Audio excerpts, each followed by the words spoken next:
You must know that it's very difficult to prepare anything like a summary of all the technical reports that have been prepared on this project and on this particular aspect of the project in 25 words or less.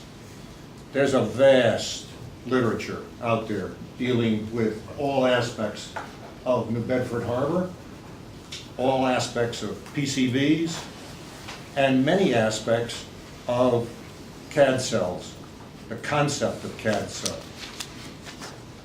So we're going to try to distill, open the discussion, because I really do look at this as a discussion. I think we're all interested parties in this.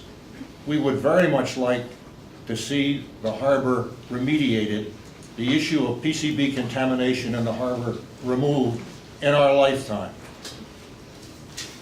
And as one that's maybe leading the charge on that issue, sooner is better than later. We'll all agree to that. Removed is better than staying. Now so the whole question about expedition, speeding up the process, is a given. Costs, I was glad to see that the taxpayer was represented, is an issue. You know, 500 million here or there, after a while it gets to be real money. It is a matter of cost, there's no question about it.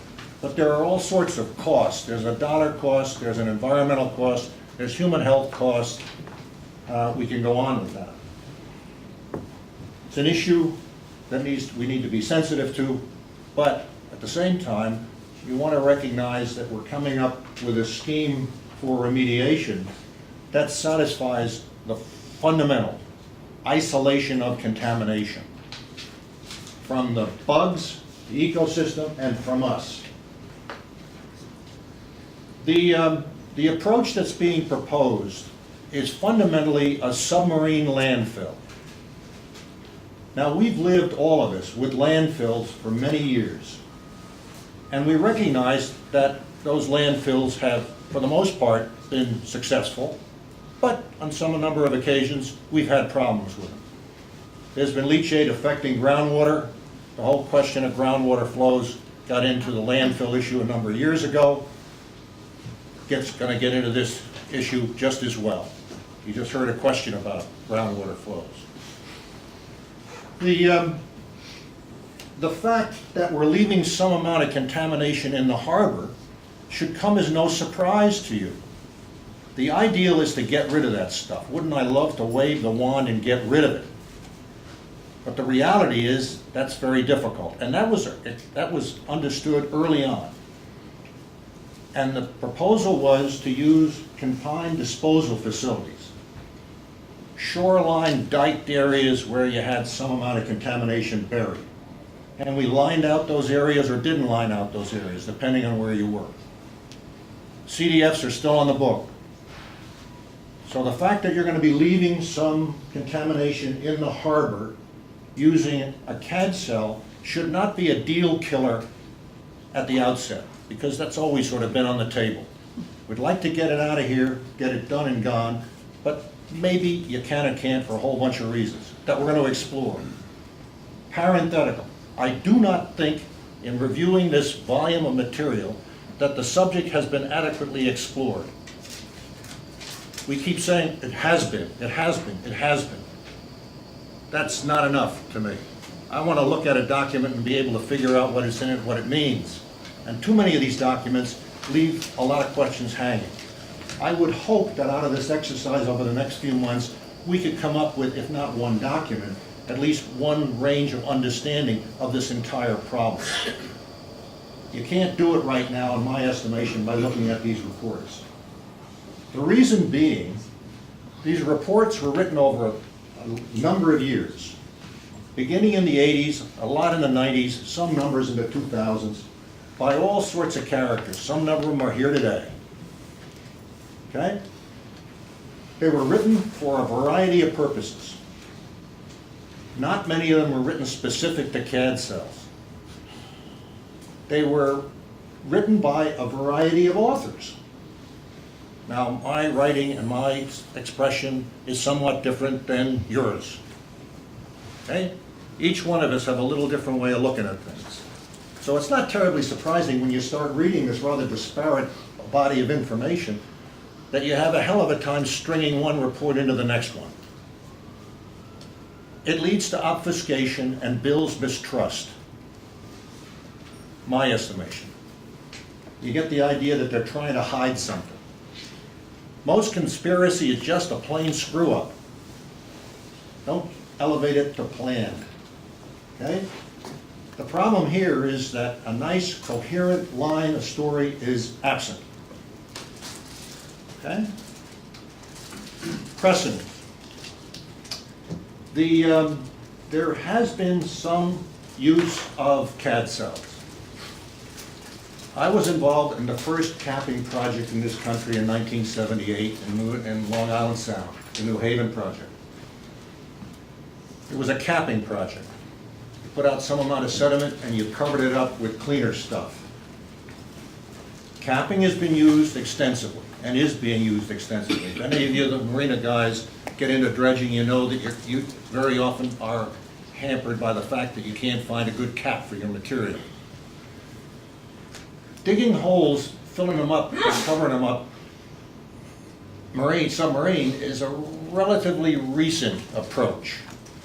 We see it in this neck of the woods in, I should say, a relatively recent approach in this country. We've seen more of it in Europe, but in this country, relatively recent approach. We saw it in Boston Harbor. Boston Harbor. There's some amount of literature out to allow you to take a look at what went on in Boston. You'll see it. They're trying a piece, I believe, in the Thames River around us. I live in Groton, Connecticut, Mystic. Submarine base has got some dredging going on, and they're putting a cell out in front. Okay? You have your own experience with cells started. You dug the hole and you put some stuff in it. It's the beginning. Let's see, Providence, maybe, some CAD cell. Most of these areas were not as highly contaminated as the sediment that you're dealing with in New Bedford. Every one of these areas was site-specific. That's one of the problems we have with dredging and sediment transport, is that I can figure out what this means to you, but it may not mean the same thing to the next fellow. Site-specific. So, New Bedford warrants its own study, its own evaluation.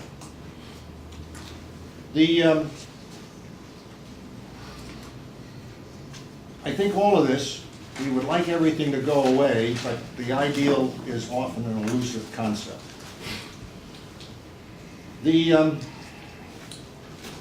I said here, the simple fact that cells have been used before does not mean that the proposed use of contaminated sediment in New Bedford does not warrant careful scrutiny and oversight.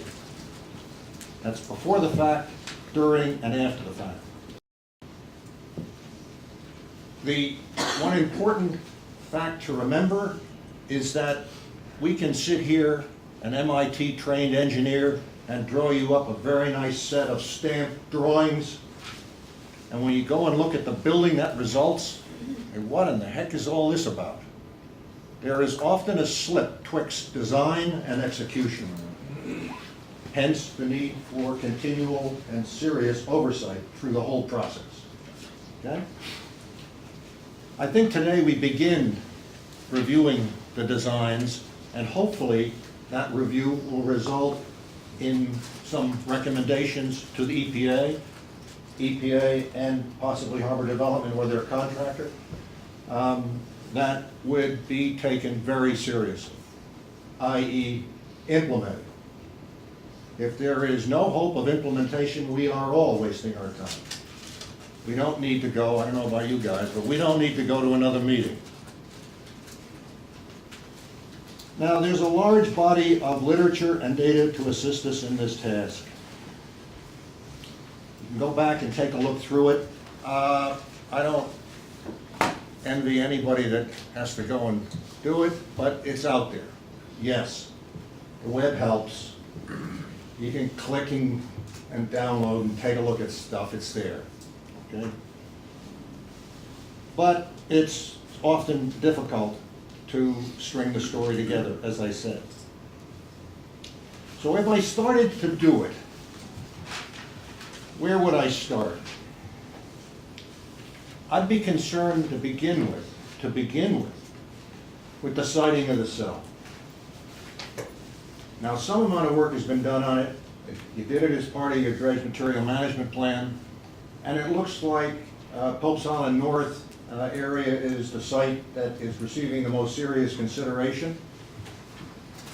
I looked at the scope of work, and I wondered, as an oceanographer, geologist, why the need for the extensive, I think it was boring. It was either boring or vibrocoring. 30 cores of bores over the proposed site prior to an assay of the seismic data to give you some idea of the heterogeneity of the deposit. The question mark. You also have a fair amount of experience. You dug down into that area for the two existing cells, and you, from those data, from that experience, have some feeling for the heterogeneity of the sediments out there. The question about the number of cores, now this is a hell of a note because scientists are always want to get more data than less, but I'm thinking of early evaluation and the speed with which we can get the job done, and the cost associated with the boring and coring ends of things. The siting of the cell is critical. You heard that the bedrock is deep, and certainly from what you see in literature, the dredge material plan, the wire study, it looks like you've got 80 feet to bedrock in that area, and you may only need 47 feet or so to the bottom of the proposed pit. So you should have enough room there. But the character of the material is the next issue. Because from the looks of things, you have silt materials on top, and you have sandier materials at depth. When you have sandier materials at depth, the first thing that comes to mind is what that means in terms of permeability. And the question that was raised earlier about what that means in terms of groundwater flows, and what those groundwater flows may mean in terms of the migration of contaminant. So the siting that would give me some feeling for the character of the material, the coring and boring that would go along with that, maybe the seismic data associated with that, would give me some feeling for what I'm dealing with in terms of isolation. Do I need to put down something like a clay barrier? Bentonite was mentioned. Or geotextile, some other alternative. The Boston site was, quote, blessed with blue clay. So they didn't have to worry about migration up there. If they were worrying about it, they didn't have to worry about it. In fact, it brought in other problems. The drying of the sediment becomes something of an issue, or the consolidation of the sediment becomes something of an issue when you have an impermeable barrier down.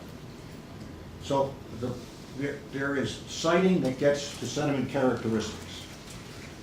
The